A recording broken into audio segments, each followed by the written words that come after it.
Hello বন্ধুরা, আমি কৃষ্ণা আর আপনারা দেখছেন কৃষ্ণার রান্নাঘর। আজকের সকালটা একটু স্পেশাল হতে চলেছে।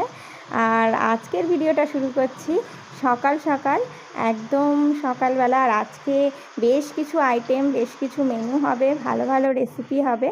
তো তার জন্য আমি এখানে মাছগুলো প্রথমে ভালো করে ধুয়ে নিয়েছি। এখানে আছে ভেটকি মাছ আর এখানে আছে পাবদা মাছ। পাবদা মাছগুলো বেশ বড় বড় সাইজের, বেশ কি বলবো, ভালোই বড়। আর এখানে আমি মুগ ডাল ভিজিয়ে নিয়েছি, একটু জল দিয়ে প্রেসার কুকারে আমি সেদ্ধ করে নেব। আর এই যা গরম পড়েছে তাতে একটু আম পোড়া শরবত না খেলে আর পারা যাচ্ছে না। তো একটু আম পুড়িয়ে নিচ্ছি, আম পোড়া শরবত করে নেব। এখানে আমি মাছগুলোতে লবণ হলুদ মাখিয়ে নিচ্ছি। আর যেরকমভাবে এই মাছে তেল দিই, লবণ হলুদ মাখিয়ে একটু কাঁচা তেল দিয়ে দিলাম, দিয়ে ভালো করে মাখিয়ে রাখবো, কিছুক্ষণ একটু মাখিয়ে রাখবো। তো এরপর আমি কড়াই গরম করে দিচ্ছি, আর কড়াই গরম করে তেল দিয়ে তেলের ওপর ভেজে নিচ্ছি। আর দেখুন, মাছগুলো এতটাই বড় যে কড়াইতে ভাজতে গিয়ে কড়াইয়ের বাইরে চলে গেছিলো মাছগুলো, একদম মানে এমনই অবস্থা, দেখলেই বুঝতে পারছেন। আর যে কারণে এই অংশটুকু ভেঙে গেছে, মানে কড়াই থেকে কড়াইয়ের বাইরে বেরিয়ে গেছে। আর কড়াইটা আমার নেওয়াটা একটু ভুল হয়েছে, আর কড়াইটা কিন্তু যথেষ্ট বড় ছিল, তাও বাইরে বেরিয়ে গেল। তো আর এখানে আমি নিয়ে নিচ্ছি পাবদা মাছের জন্য এখানে টক দই, কাঁচা লঙ্কা, একটু সর্ষে, পোস্ত আর একটু সামান্য পেঁয়াজ পেস্ট করে নিয়েছি। এখানে তেলের ওপর দিয়ে দিচ্ছি গোটা দারচিনি, গোটা এলাচ, লবঙ্গ, আর মশলাটাকে দিয়ে ভালো করে কষিয়ে নিয়ে লবণ হলুদ দিয়ে দিচ্ছি। দিয়ে আর একটু ভালো করে কষিয়ে নেবো, তেল ছাড়া ছাড়া ভাব আসবে, ততক্ষণ পর্যন্ত আমি ভালো করে কষাবো। বেশ ভালো করে কষিয়ে নিয়েছি। আর এই রেসিপিটা সত্যিই দুর্দান্ত হয়েছিল। আর কেনই বা আজকে এত আইটেম, এত রেসিপি করছি আর এত মনোযোগ দিয়ে এইভাবে করছি, সেটা তার কারণ হচ্ছে আজকে মহারাজের দাদুভাই আসবে আর জামাই ষষ্ঠীর জন্য তার দাদুভাই আজকে আমাদের নিতে আসবে। তো সে কারণে দাদুভাই বলে কথা, তো সেজন্য এত রান্নার তোড়জোড়।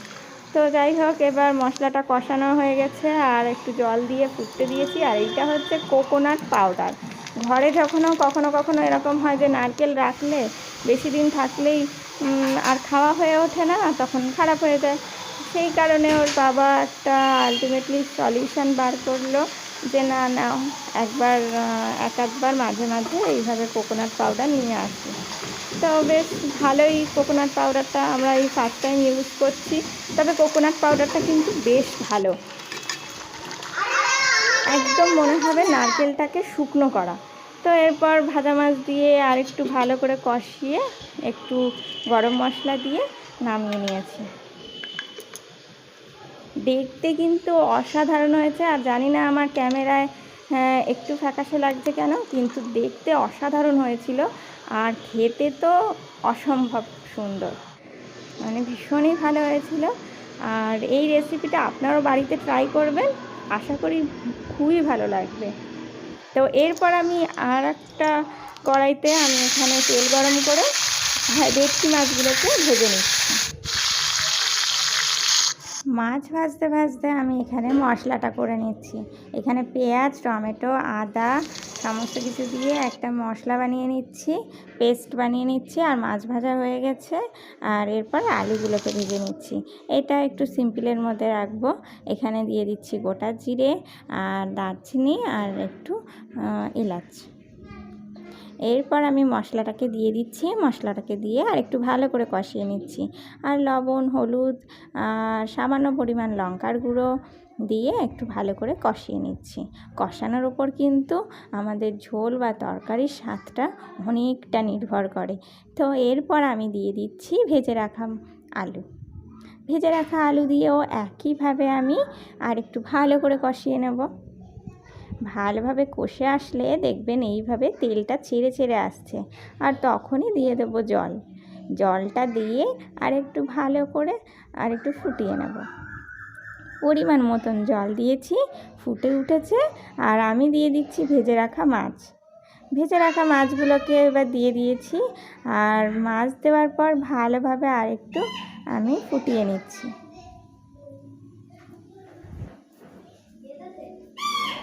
বেশ ভালোভাবে ফুটে এসছে আর সমস্ত উপকরণ দেওয়া হয়ে গেছে। লাস্টে একটু গরম মশলা দিয়ে নামিয়ে সার্ভ করে নিচ্ছি।